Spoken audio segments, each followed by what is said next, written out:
Welcome, everyone. It is an honor and privilege for me to bring the South Asian Heritage Month to Olive Community Services. Many of you have seen that this year we've made a conscious effort to bring in cultural diversity and give it a platform to share our cultural perspectives. It just so happens a majority of our Olivers happen to be from South Asian backgrounds. So it is definitely something that hits home for Olive. My own cultural background is from Hyderabad, India. I was born there and also lived a major part of my adult life over there. And today's session is basically a special one because we have multiple guest speakers from different organizations who have worked with South Asians. And this session will be moderated by Olive's very own Anu Pala, all the way from Vancouver, Canada. I would like to introduce Anu. Anu is an accessibility and inclusion consultant, certified life coach, trainer, public speaker, and freelance writer. Anu provides services through her business, Anu Vision Coaching and Consulting. She also works as the administration coordinator with Olive and as the fundraising communications coordinator at Surrey Women's Center in Canada. Anu has worked in the nonprofit sector for over 20 years in the areas of fundraising, communications, program coordination, career development, technology training, and event coordination. Anu has also worked as a radio broadcaster and now produces a podcast called the Anu Vision Podcast. Anu values diversity, inclusion, and equality for all, and her philosophy is to experience life with enthusiasm, positivity, and a glass full attitude. Welcome, Anu. Thank you so much, Zainab, and thank you so much for inviting me today to moderate this panel. I'm super excited about it. Good morning, everybody. So I would like to first start out by talking a little bit about Asian Heritage Month, and then I'll go ahead and introduce our panelists. So Asian Heritage Month is celebrated in the month of May, and its purpose is to celebrate the culture, traditions, and history of Asian Americans and Pacific Islanders in the United States. Bangladesh, Bhutan, India, Pakistan, Nepal, Sri Lanka, Afghanistan, and the Maldives are considered 4 million South Asians live in the United States, and nearly half of US Asians, about 45%, live in the West, with nearly a third, about 30%, in California alone. So that is a really large number. So this is absolutely something to acknowledge and celebrate. So just to give you a sense of how this morning will run, I'm going to go ahead and introduce our panelists, and then we'll be asking them questions, which they will all have an opportunity to respond to. Following that, we'll have opened the floor up to Q&A, and then we'll end the event off by allowing you all to share a little bit about your culture, and Zainab will moderate that part. So with that, I'd like to introduce our panelists.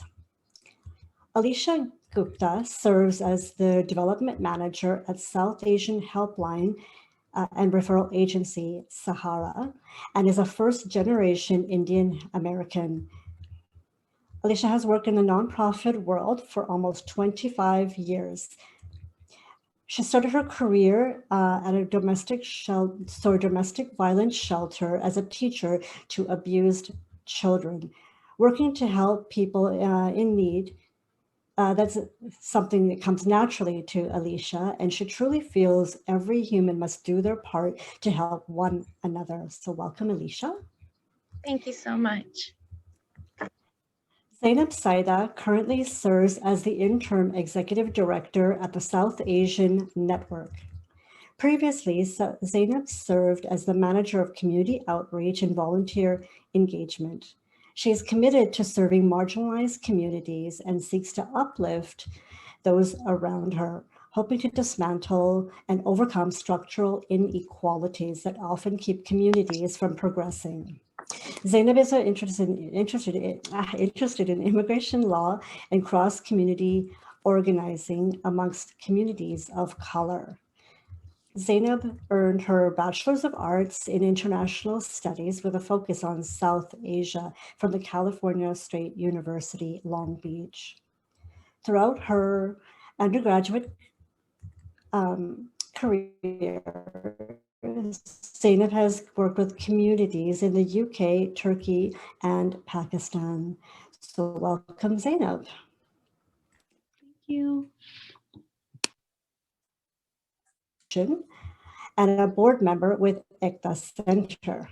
Preeti has completed her master's in finance from Delhi University and has been associated with Ekta Center for the past 20 years.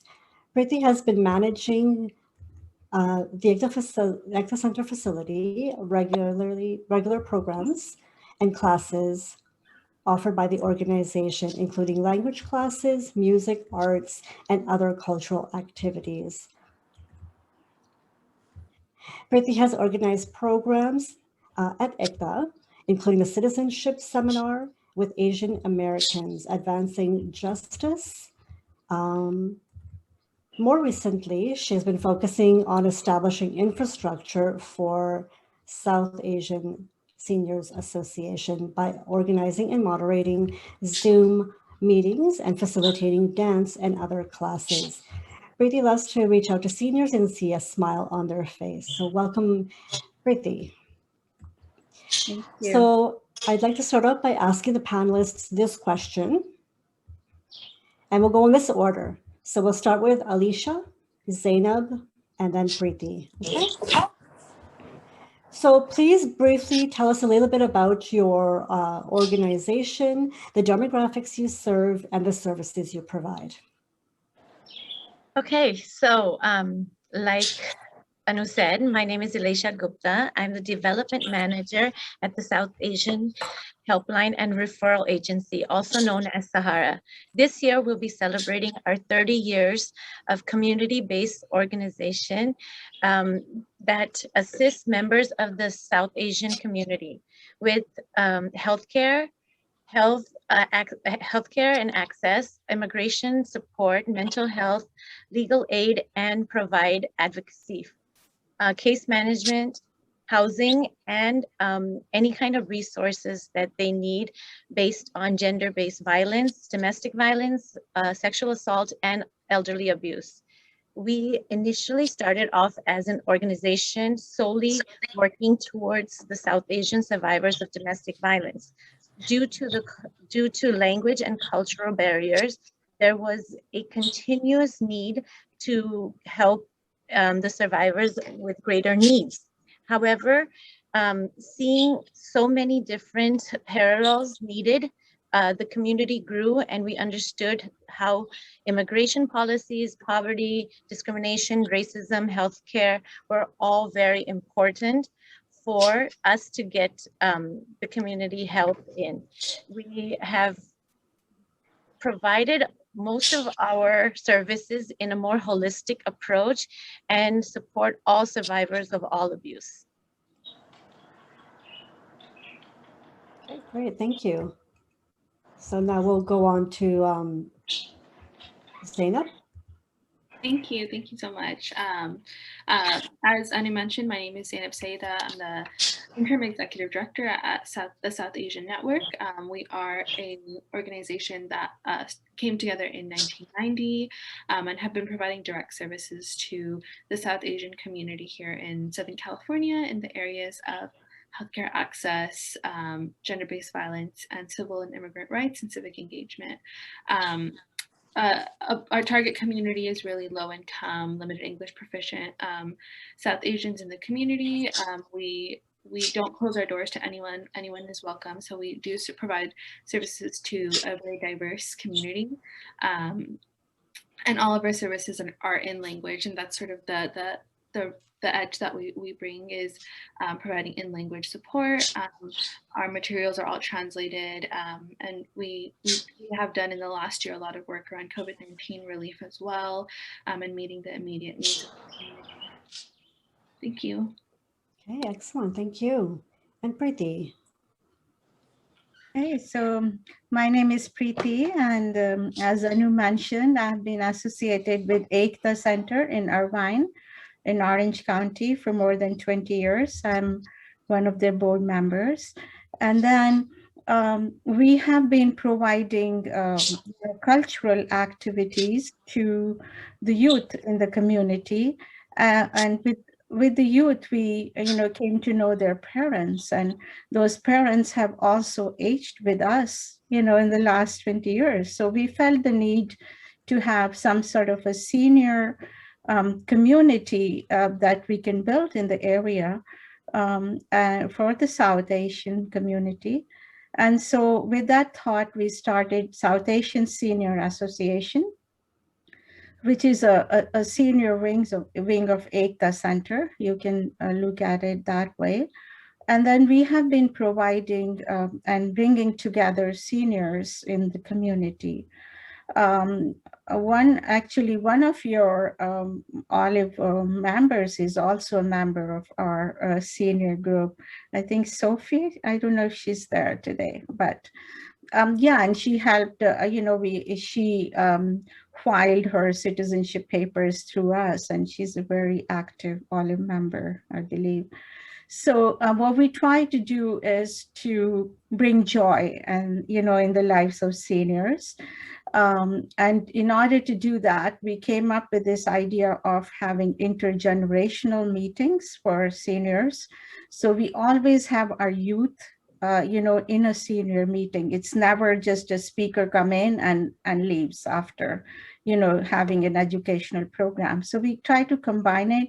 So a connection takes place between the seniors and the youth, And then we go out on walks with one senior and one youth together, like bond, and they come back and they have to answer questions like, what did you learn about your senior partner? So, many of our seniors have started calling these kids their grandchildren, they started liking them that way.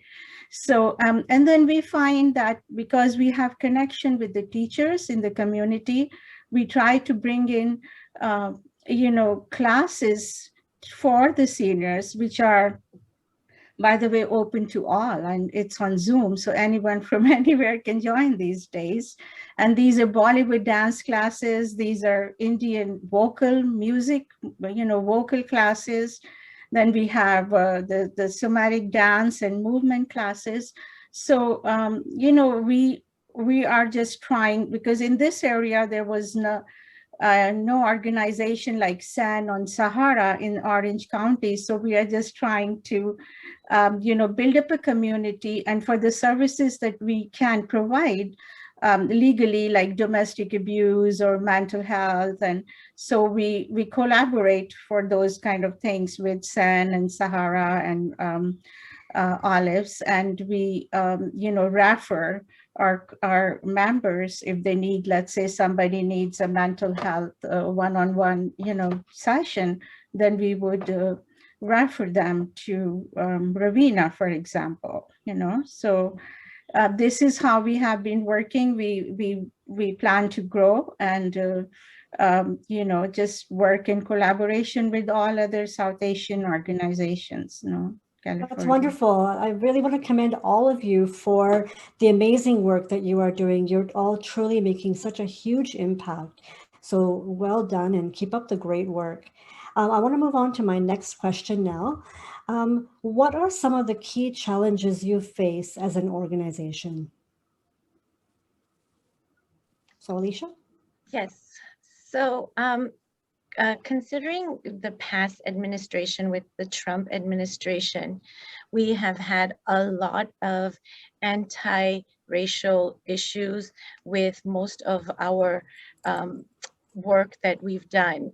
So most of the things is, one of the things that, that definitely caused a huge problem was the Muslim ban, public perception of how, this kind of ban was made and who it's made for and things like that.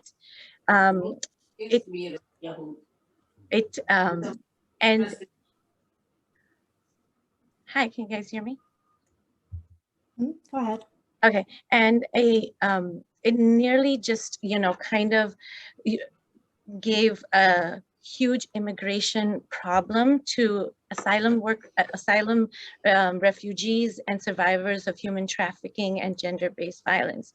So the public changed its target and its concept of how they thought that, most of these people should be represented and thought of.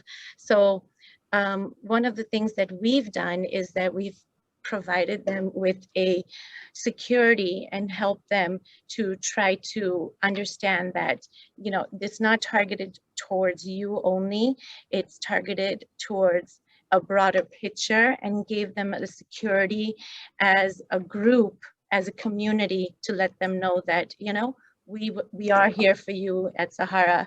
We will try to take care of your undocumentations and your legal issues. We speak the same language, we'll help you, and things of that sort, to try to make them understand that, you are part of this country, you are part of this this nation, and nobody is going to ask you to leave for any reason whatsoever. All right, excellent. Great. Zainab. Thank you. Yeah, I think similarly to Alicia's response, we have been working with this community for a long time, and we also a lot of our clients are new immigrants, and so we have quite a diverse community, a client base in terms of immigration status and also immigration history, and how long they've been in the States.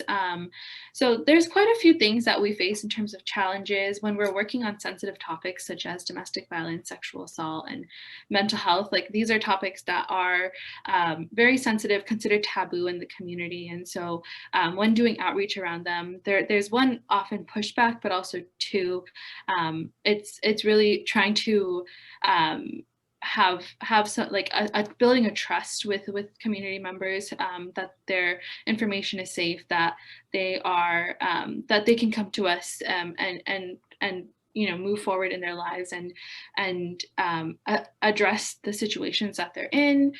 So sensitive topics can be a challenge, but they're also really important to talk about, and so that's something that we continue to do advocacy for. And then like Alicia also mentioned, the rapidly changing immigration policies and the effects that they have, the hate crimes that occur because of them. And this is even pre-Trump administration, after 9/11, and the ways that our community members have been attacked, the elderly have been subjected to hate crimes and things like that as well. And so doing education around that, education around the importance of reporting hate crimes, and also, again, that trust building. And then I want to touch on this last year, with COVID and with this pandemic, there's a huge digital divide. I'm so happy to see so many seniors on this call, because I know that was a long time coming. That wasn't something that it was easily picked up. And so a digital divide, not only with seniors, but with community members who don't have access to internet and to technology in the same ways that we do. We serve a low-income population, and so not everyone has a smartphone or a laptop that they can hop onto Zoom with. But again, we're trying to meet folks over the phone and still provide those services. We saw a huge gap with the way that the state has responded to, our state and also federal level had responded to, like, community outreach education around COVID-19. There were no South Asian languages represented. And so we translated all of these materials around COVID and how to keep safe. And now we're doing vaccination education too. To meet those needs and fill those gaps that are around currently. Very nice. Thank you. Thank you. And Preeti. Yeah, so in terms of challenges, I would say, the people are feeling, the seniors, we feel they're more insecure, especially with this COVID situation in India, where their families are being affected. this past year. So that's we noticed more in the past year, and loneliness, mental health issues. We see in seniors here quite a lot. And also the need for, free legal assistance. If it's hard for them to find, they go to, like we had, as an example, we had the people from the city of Irvine come and talk about the resources that are available to seniors, but then they all happen to be for low income groups. You have to qualify. And then so there is nothing available to guide for people who don't qualify to receive those benefits. So we see that there is a gap in the community. People who need like domestic help, they live by themselves, they can do certain things, and they are not underprivileged, or so they don't qualify there, but they still do need help. So we find that very challenging to meet that need for the community in Orange County, especially in Irvine area. And then the other thing is people are very interested in knowing more about wills, and how they can, safeguard their property, or what to expect in future as they grow older. So those are the kind of challenges that we were finding difficult to find people or speakers in the community that can come and educate our, people on that. Besides that, as I said, it's mainly the mental health issues in the past 1 year that we were dealing with most of the time. Mm-hmm. I think that is something that many people globally are being impacted by with this pandemic, is mental health. It's taken a toll on so many people from all demographics. So the next question is really around resolutions. Like, how do you anticipate trying to address some of these challenges? And some of you have talked about advocacy and education. So if you could touch on that a little bit more, or you might have some other ideas on how, maybe you might have some plans on moving forward, how your organizations plan to further, support these types of challenges or address. Yeah. So, I've always been a big believer in use your resources. Truly put it out there, make people understand what is the need. If you don't ask, nobody will know. The worst they can do is say no, and maybe they could reach out to someone else to try to make whatever that situation is and whatever that challenge is, get resolved for you. Because at the end of the day, we're all one community, and being part of a community means having resources. And if you don't tap into those resources, then you're just definitely not doing justice. Because I know personally, so many of my friends, during this last 2 weeks have always come to me and told me, oh, I know you're with SAHARA, but it's so hard for me to understand who to help with the crisis that's going on in India and in Pakistan and other South Asian countries with the pandemic, and we just don't know who to go to. And it's all about putting your resources out there and having them clear and understood that there will be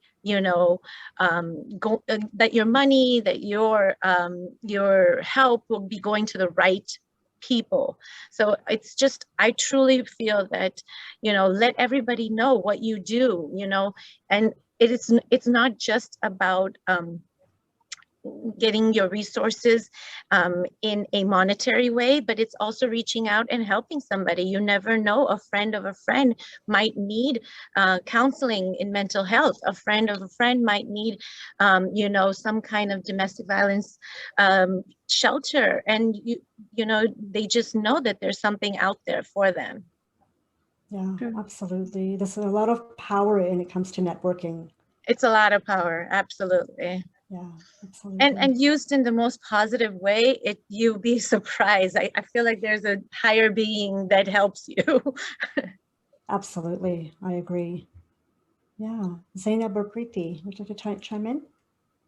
Yeah, I mean, I think a part of the resolution is just continuing to use our voices and continuing to destigmatize topics, going into these uncomfortable places, like not uncomfortable places, meaning going into these places where these conversations don't necessarily happen, and then having those conversations, doing mental health workshops with people who might think mental health is a fluke and you can pray it away, and also talking about various different topics such as domestic violence in places where that conversation doesn't happen. And then secondly to that, I think it's about raising our voices with our representatives and really speaking on the needs of the community, and doing that advocacy, and really talking about the financial needs, but also the needs of the in-language needs, the resources that often get dismissed and not thought about. And so yeah, just raising our voices, being advocates for our community, because we know our community the best. We are the ones that they come to when they need the support, and so we understand their needs, and so we're able to speak on them as a collective. I think everyone on this call has power, and our voices have power, so we can work together to make our community uplifted. Yeah, well said. I mean, that really resonates for me. So, you know, as you heard in my bio, I work with a women's organization here in Vancouver, and we work with clients who have experienced domestic and sexual violence, and that is like a real taboo, you know, in South Asian communities. And so that is something that we need to work hard to do, is to encourage each other, to remove those myths and stereotypes and taboos around violence, and really let people know that there are resources out there to help them. And I think also being able to provide those in different languages, because as we know, like the US, here in Canada, we have a large immigrant population, and so being able to provide those types of resources in languages that, of course, that meet those people's needs, it's really, really huge. So, and Preeti, do you have anything else to add to that? Yeah, I would suggest that, you know, maybe all of us as individuals, as different organizations, should do programs together to bring the immigration, you know, community, the South Asian community together as one community.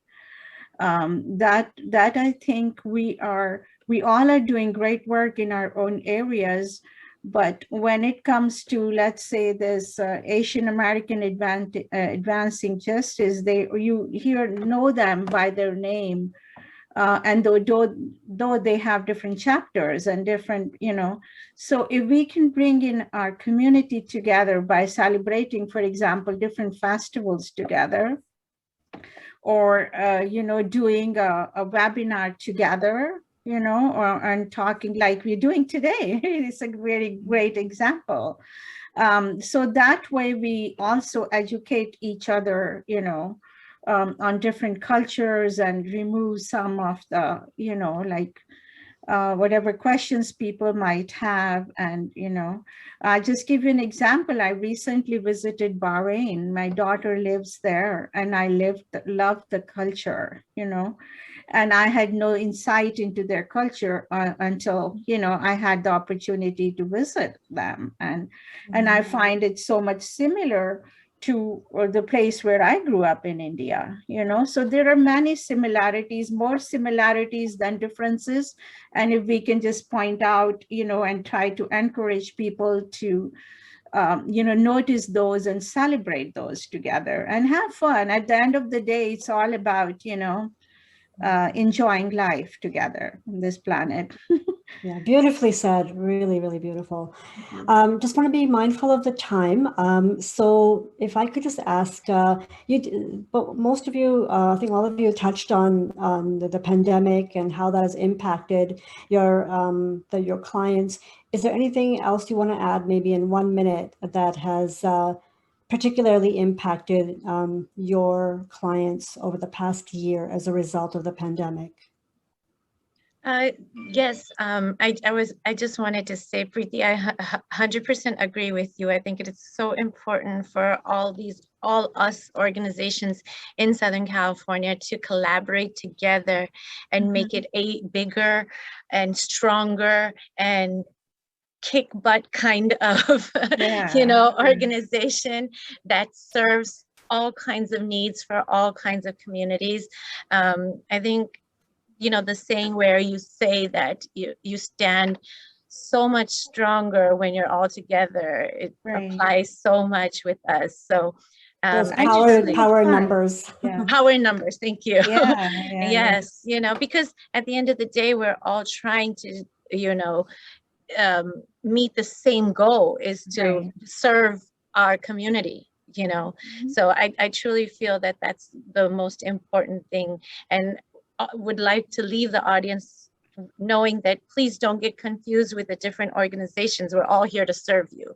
So, don't feel that if you go to one organization, the other one would feel bad in any way or anything like that. And I feel that in some ways, if we can't give you the resources, we would refer you to the next organization which is near and dear to us. So, and there's a great source now by the name of SOAR, which I can put in the bio. I'm sorry, in the chat, and that helps. And I'm sure Zainab from Olive knows about it, and also Zainab from SAN knows about it, that they collaborate all of the South Asian organizations together in the United States, and we're all working together. And I think that's an excellent resource.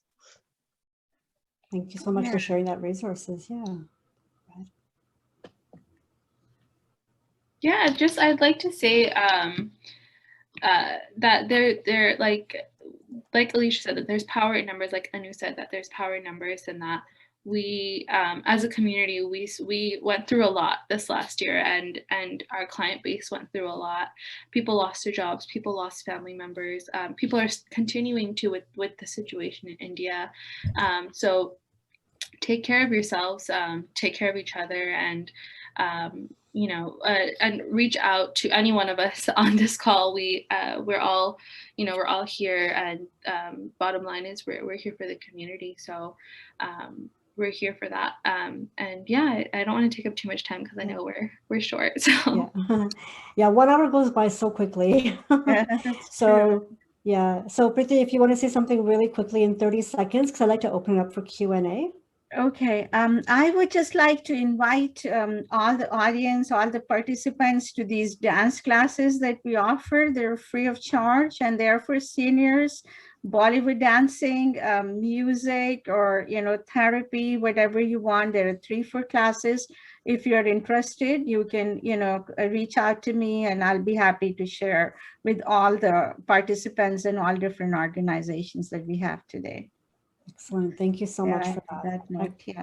Wonderful. And thank you so much, everyone, for sharing your insights. It's great. So at this time, I would like to open the floor up to all of our Olivers.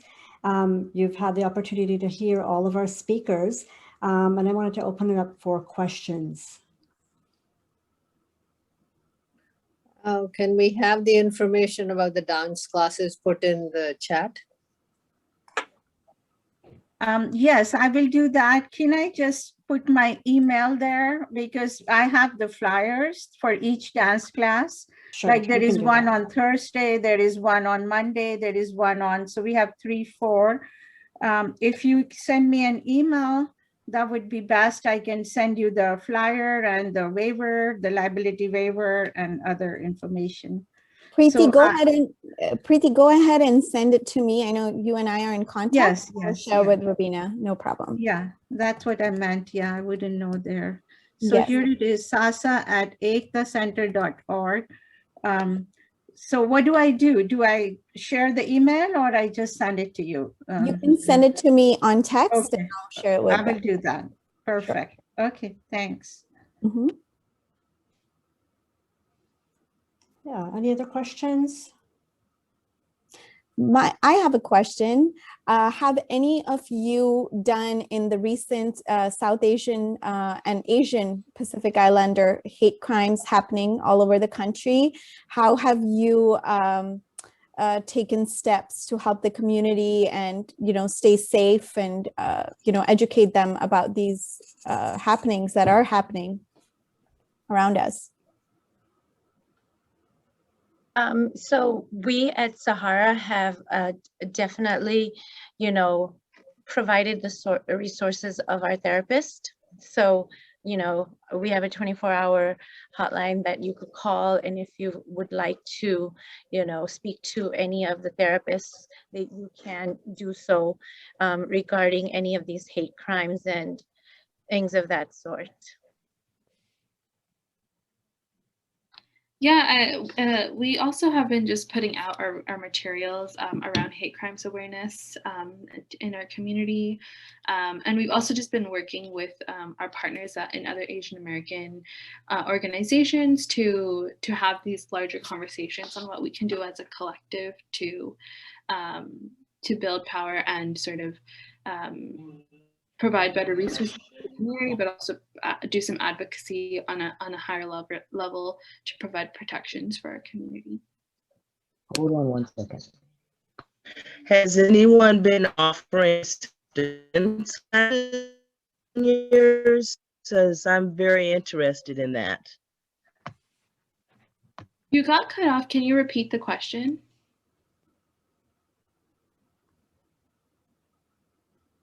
Did anyone else? Yes. Has anyone self-defense classes for seniors?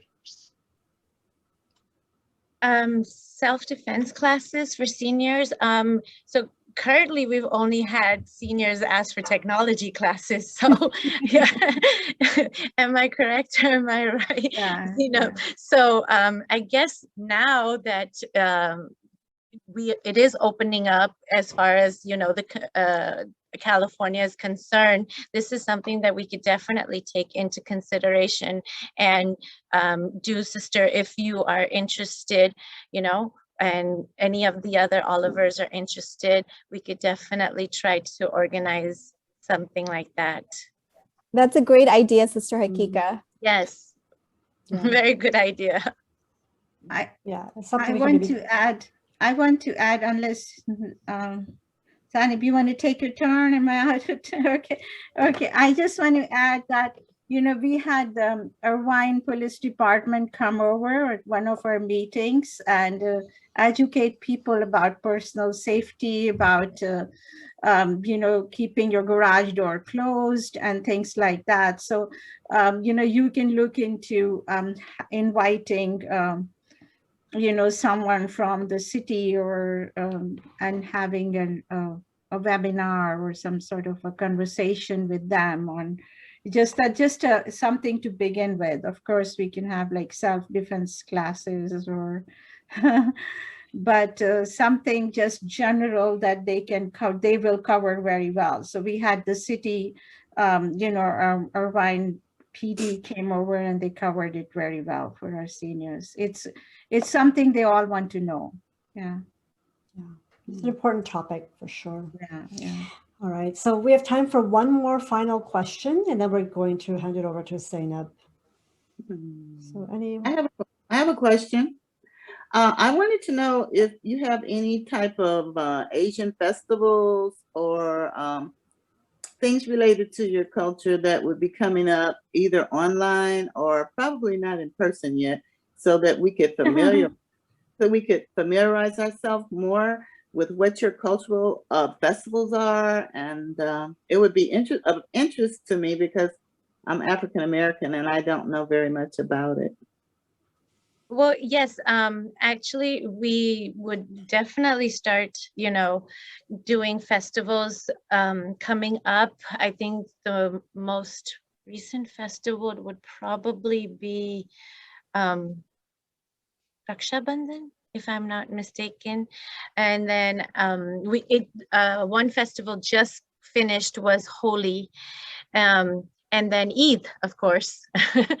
You know, so whenever we have any of these festivals that would be coming up, we will definitely put it on our social media platforms and on any of these, you know, we could collaborate together and we can let you know for sure. That would be great. We could learn a lot from that. Absolutely. Yeah, thank you so much. Another great idea. I'm loving these ideas. Yes. I think Baisakhi was another one, right? Baisakhi. Yeah, we had celebrated Baisakhi here. Yeah. Very nice. Yeah. That's one thing about South Asia, right? There's a festival pretty much every week. Collectively look at all of the different countries and faiths and cultures. Yes. Can I have one question, Zainab? Very short question. This is for Preeti. Preeti, you used to be Arpana Foundation long time ago?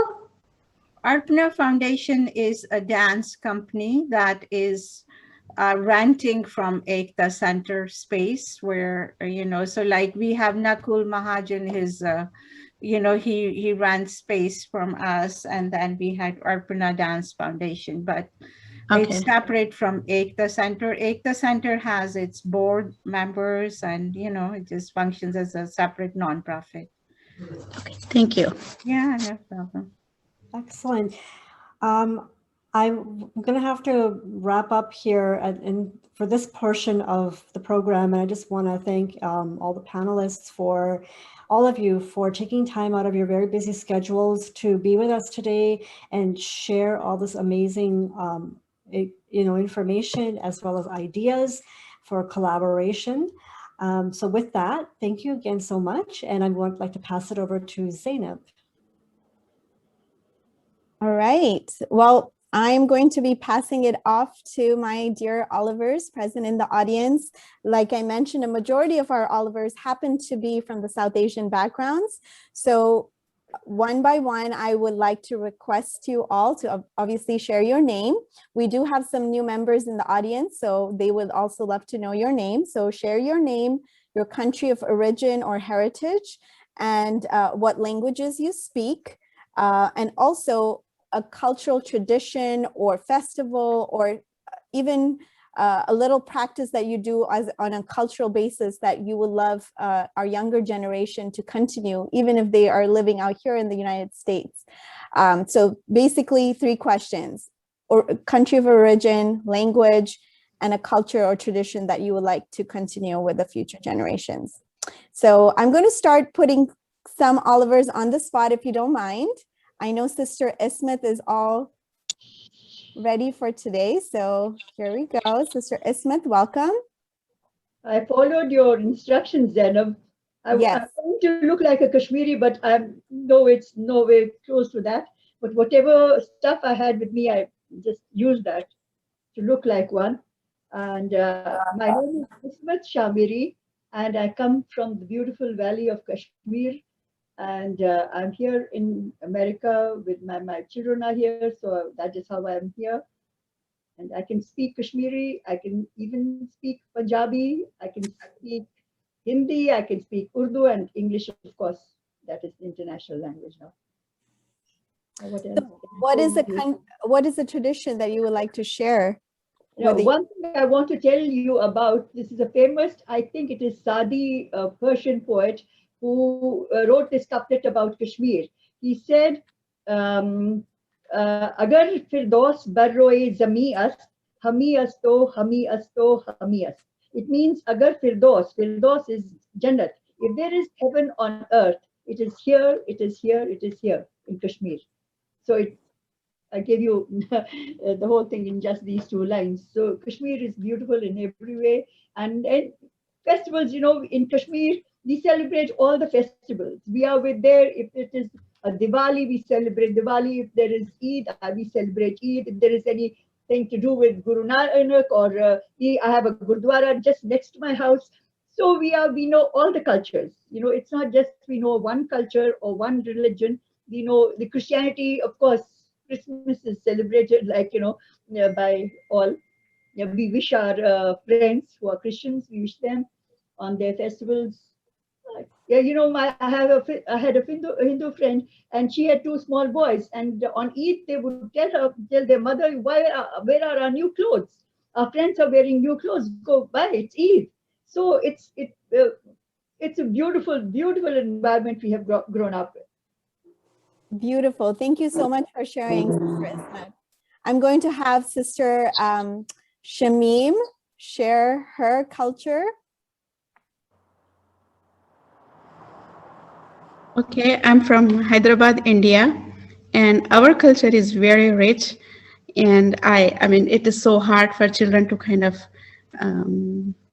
follow the culture and all the traditions that go by. But Hyderabad is very famous for its etiquettes, and that's what I want my children to have, especially how we do salam and how we greet our elders and how respectful we are to our elders.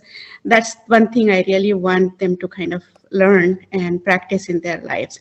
And of course, the language, Urdu language, is so sweet that I want them to learn. But unfortunately, they are a little behind in learning Urdu, but maybe one day they will. And Hyderabadi Jewelry also is like very famous.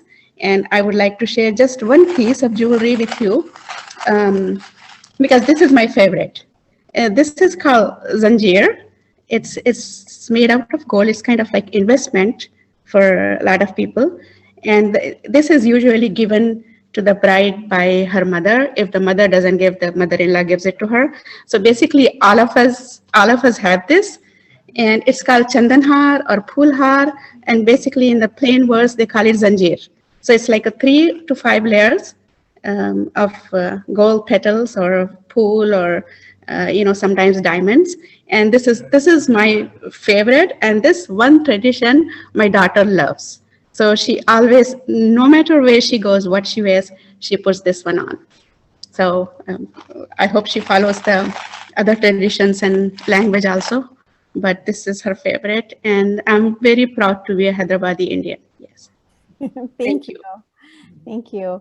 I would like to ask Sister Nagar Rangunwala if you could turn on your camera. Okay. Assalamu alaikum. Yeah, I'm actually from Pakistan, born and raised in Pakistan, but my family is from Gujarat, India. So we are Maimans. Maimans, they have their own culture. And we have a lot of Maimans here in Southern California, especially in Los Angeles area. And we have this Mona organization, which is a Maiman organization, but of course everybody is invited in there. They have their own celebrations. They had an Eid celebration. And Maimans, we are famous for businesses, whatever. And over here, I try to keep my tradition in cooking, mainly food, but my kids, they don't like it. Grandkids, they don't even try it. So I don't know how long we can keep that tradition, the food tradition that we have, making all different kinds of food. I was just talking to my niece right now, trying to tell her I'm going to make some really, the Memni dish, which is called like making from old bread, the roti that we make. And she said, yes, we will have it, but the kids won't. I said, no, we will just, the 3 of us, we will have it. And so it's, yeah, we have it. I try to keep it, but my kids, they don't speak Memni at all. It's good, at least they speak Urdu, but it's hard to keep your traditions here with the kids. Yes. But thank you so much for sharing your recipes in our cookbook. So they are staying with us. So Yeah. I appreciate that. Memni recipe in there, yeah. Yes. Yeah. All right. Next, I would like, thank you so much for sharing, Sister Nigar. I would like Sister Zarina to share a few words. I'm not born in India, Zainab. But this is South Asia. So, Yeah. I mean, there's any heritage or anything that you would like to share or cultural? Well, my parents are from Gujarat, India. Mm-hmm. And we are known for our khaman dokras and patedias, which is the wrap. And I speak Gujarati, English, Hindi, Urdu, Urdu is too bad. I would love my children to continue my tradition of all the foods and all the culture and keep them, respect the elders, as Shamim said. Adab se baat karo, right? There you go. That sounds really nice. Thank you so much for sharing. So you said you were not born in India. What country were you born in? I was born in Rangoon, Burma. Okay, very cool. Very few people know that. Very nice. We have a new Oliver in the audience, Sister Atia. If you would like to share a few things, welcome to Olive. Are you unmuted? Unmute yourself. Going to. Okay. Can you hear me? Yes. Assalamu alaikum, everybody. Yeah, my name is Atia. Hi. I'm from San Francisco. I'm originally from Hyderabad, Dakhan. I was born in Hyderabad, Dakhan, India. And I came to US 50 years ago. Yeah, I would like to my children to continue the tradition of Hyderabad, like Shamim has mentioned, respect. And I always want them to get together, especially on special occasions like Eid, and visit, relatives and have a gathering. So this is one of our festival, and they should continue doing that, after I'm gone, to keep the tradition alive. They do speak Urdu. My daughters speak more better than my son, but they understand and they speak Urdu, not as fluent. But I'm just worried about my grandchildren. They do not speak that much Urdu, which is a sad thing, but they understand. So I hope in future they will learn more. All right. Yeah, thank you. Thank you so much for sharing, and welcome to Olive.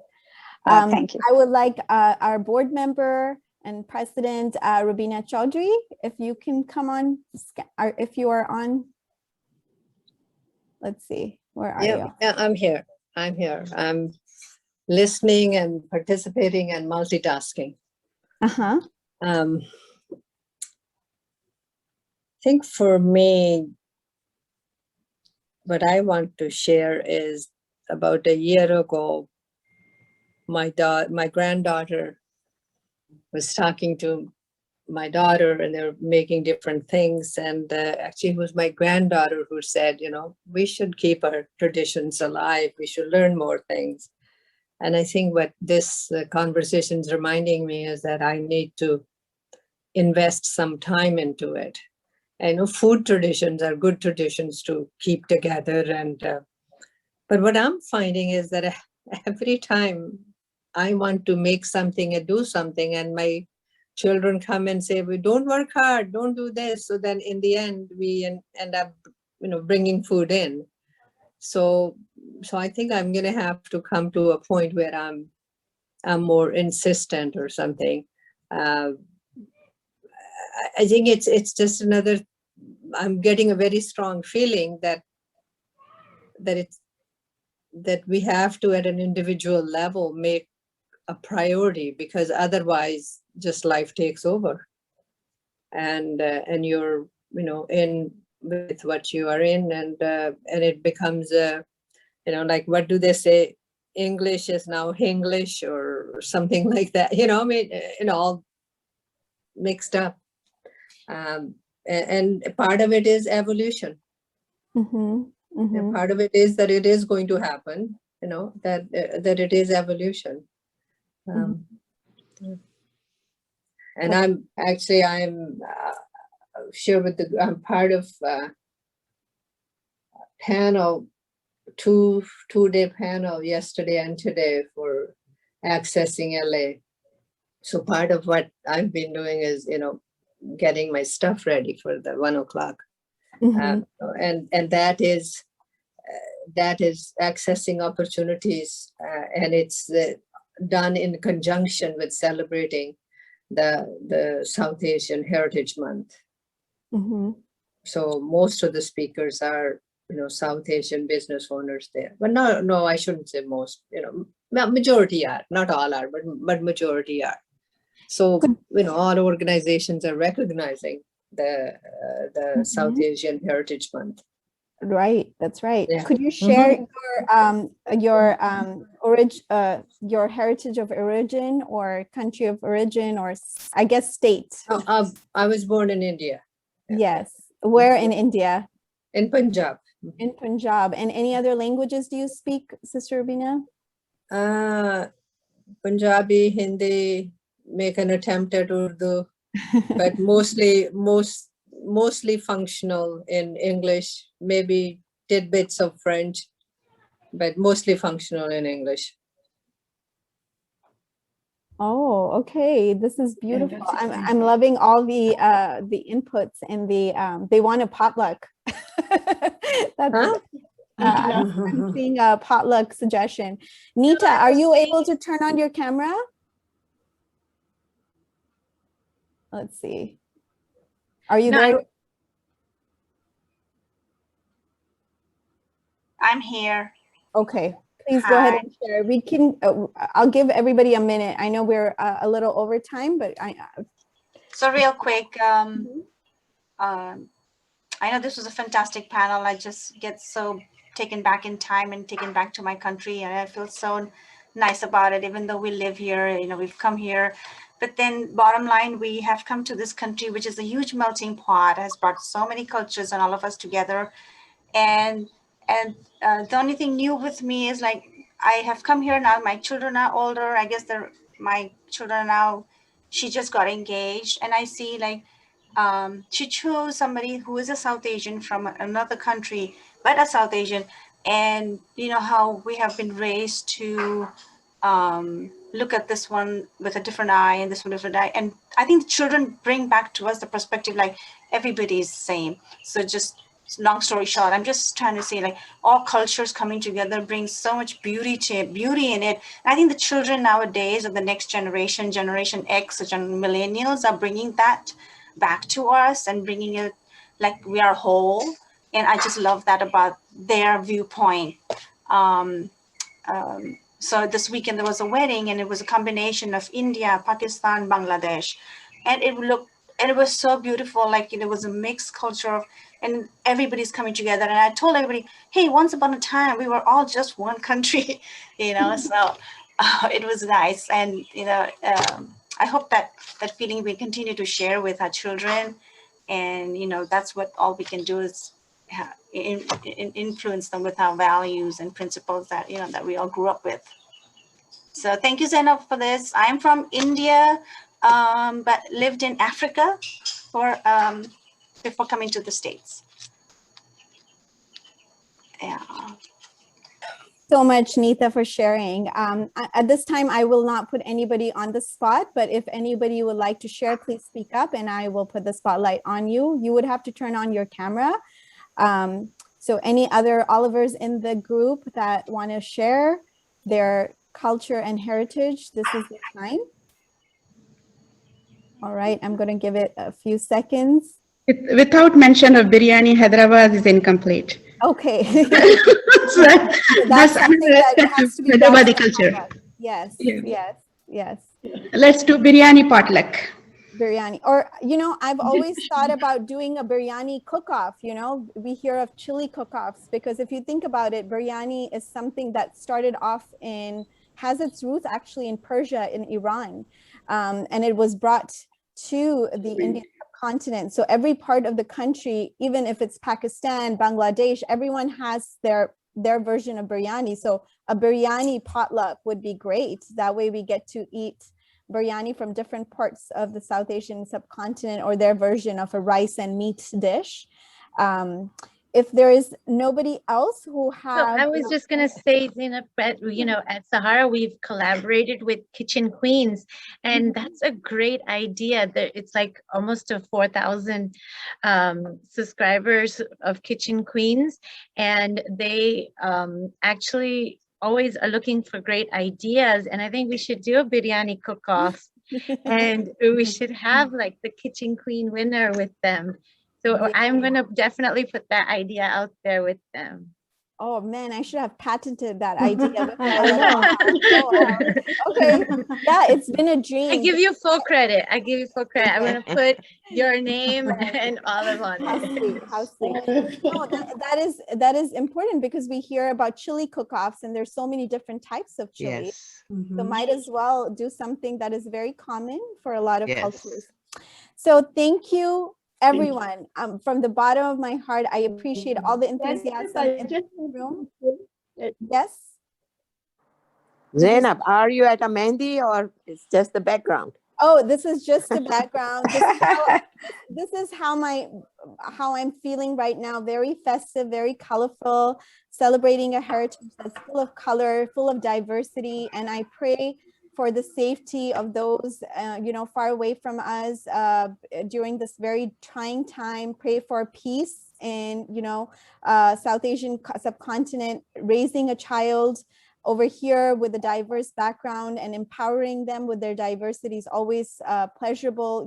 There was a time that people wanted to hide their diverse backgrounds, but now kids are curious. Thanks to the magic of technology, internet, kids are more aware of what's going on in the world, how cultures are, and actually being cultural, having traditions is a cool thing. So we should celebrate and empower each other. Like you mentioned, I loved all the perspectives shared. Thank you, Anu, for moderating. Thank you, Zainab and Zainab from SAN, Preeti, and Alicia from SAHARA for your contributions to today's event. It was fun collaborating with you all, and definitely we will collaborate in the future. All right, everyone, have a wonderful day. And I think, Anu, you have all the greetings down. I'm not very good at all the greetings down. You can share that. What do you say? Yes. So I just like to say namaste, Namaste. salam, sat sri akal, Adab, shukriya, adab, and shukriya. There you go. We did it. Thank you very much, everyone. Thank you. Thank you. And I'll see you next Tuesday with Sophia for exercise. Take care. Okay, thank you. It was a wonderful panel. Thank you. Olive Community Services is a 501c3 nonprofit organization based in Southern California that provides culturally appropriate services to seniors, their family, and the community. Through its physical and virtual interactive programs, Olive engages participants in a variety of ways that promotes health and well-being. To learn more about Olive Community Services, to get involved, or to make a donation, please visit www.olivecs.org or email info@olivecs.org. Be a change maker, and together, let's live, learn, and thrive.